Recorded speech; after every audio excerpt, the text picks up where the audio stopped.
без заобикалки и без излишен популизъм, и която, както ще разберете след малко, не си позволи да изхарчи огромни количества пари. Позволете ми да ви представя нашата евролиста, като първо, преди това искам да благодаря на всички хора, които направиха възможно появяването ни днес тук в изтеклите 12 месеца, и всички тези, които повярваха в нас и продължават да вярват и ще вярват в следващата кампания, където се надяваме да имаме доста по-сериозно доверие гласувано в нас.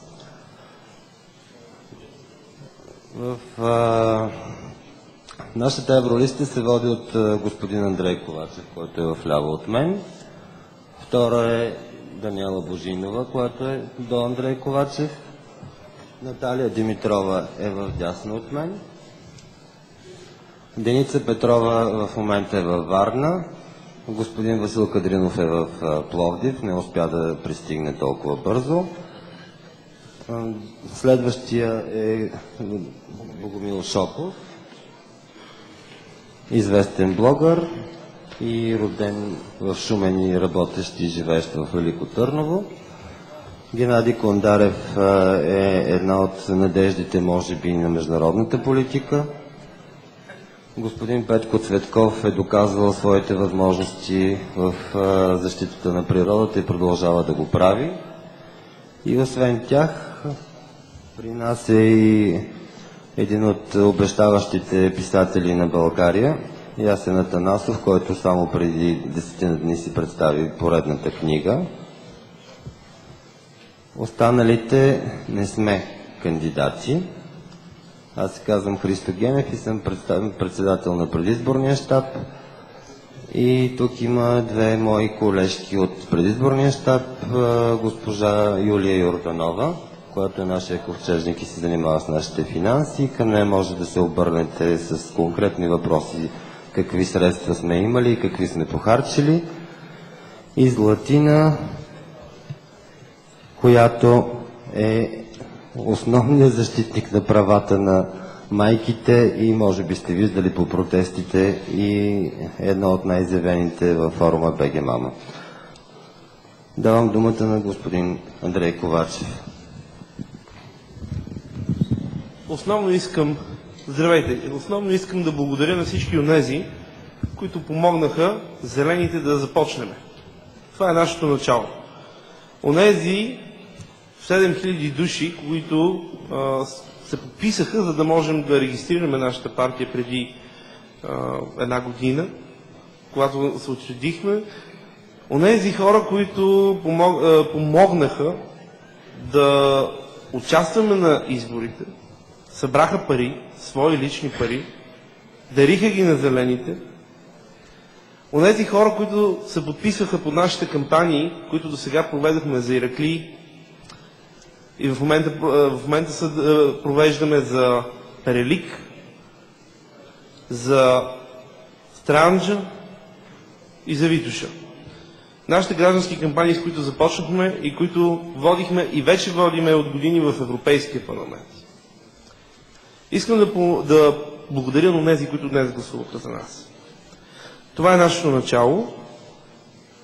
Ние сме онези, които ще имаме растеж. Защото сега започваме. Ние сме алтернативата на всичко това, което беше преди това тук, на тази маса. На това, което купува гласове и което превръща демокрацията в скъпо занятие в България. Ние сме от гражданските организации. Ние смятаме да си останем част от гражданските организации, от гражданското общество, но вече сме на полето на политиците. Тепърва ще сме тези, които ще отбелязваме голове. Онова, към което вървим, е промяна в държавата. И аз мисля, че моите колеги ще кажат малко повече за това. Благодаря. Даниел би могла да каже точно за какво се бори и за какво е втора в нашата листа, като развива нашата част от идеите ни за развитие на пряката демокрация в бъдещото управление на държавата. Преди да кажа за пряката демокрация, ми се иска да подчертая, че скромният на пръв поглед 1% от гласовете днес в този изборен ден, който събрахме, така изглежда по данните до сега, е всъщност 1% увеличение на общата избирателна активност в страната, доколкото повечето хора, които гласуваха за нас, за което и аз искам да благодаря, са хора, които не биха гласували в този ден, т.е. те не намират алтернатива в съществуващите политически партии на истаблишмента в България. Така че можем да кажем, че 1/10 от общото увеличение от 10% на вота в сравнение с предишните избори, в днешните редовни избори за членове на Европейски парламент, се дължи на зелените. Алтернативата, която виждат у нас, е свързана и с едно от основните ни послания, и то е за фундаментална промяна на модела на демокрация в България, за истинска демокрация, а не фасадна. И това смятаме, че може да се постигне чрез въвеждане на работещи механизми за пряка демокрация.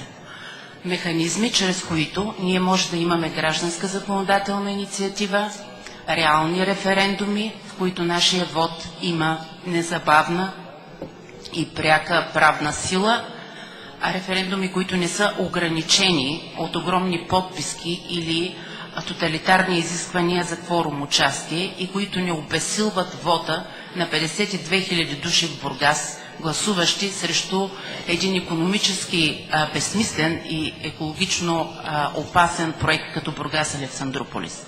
Както и други механизми, много важен от тях е този за гражданска инициатива за отзоваване на политици на изборни длъжности. При нас това не е риторика, както при някои съществуващи досега политически партии. Ние с своите дела и ангажимент към такива граждански действия, инициативи сме доказали, че това за нас е нещо, което съществува на дело.